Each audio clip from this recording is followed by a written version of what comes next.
Hello guys, कति बज्यो अहिले हेर्नुहोस् है, कति टाइम भयो, 9:55 भयो हो। मुटु डुक यस्तो यति साह्रो डर लाग्यो, मेरो मुटु क्या मिलाएको छ कि ब्याङ्कबाट फोन गरेको भन्दै यहाँ बोजूको फोनमा चाहिँ यसरी फोन आउँछ हो।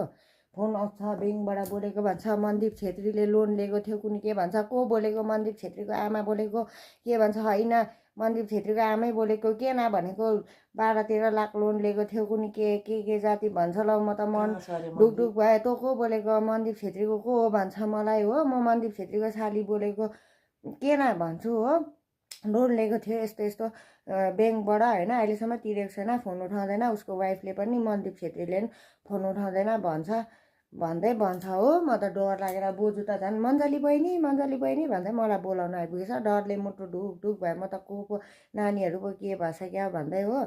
लास्टमा त आएर त के अरे लडी हाँस्छ, के नहारे त्यो पनि होइन। फोन त साइलेन्समा पनि राखेँ म त डरले। बिहा गरेको छ मनदीपले भन्छ फेरि हो, साली बोलेको भन्दैछु पहिला त, बादमा त फेरि बिहा गरेको छ मनदीपले भन्छ।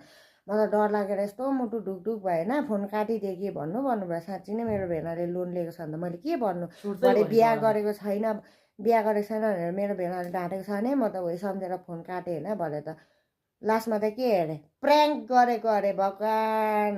मैले भेनाइ जस्तो लाग्यो, मेरो भेनाइ हो तपाईँ, फ्रड के पनि होइन, त्यो ब्याङ्कसँग पनि के पनि होइन, भेनाइ जस्तो लाग्यो भनेको त। भरे त फ्रड पो गरेको अरे उसको आमालाई, त्यो पनि झन्डै उयसले मुटुले ठाउँ छोडेको थियो। यति भन्नुको लागि भिडियो बनाएको मैले छोटो भिडियो। By by. अब चाहिँ बोजू र म आरामको निन्द सुत्छु अब। ल गुड नाइट।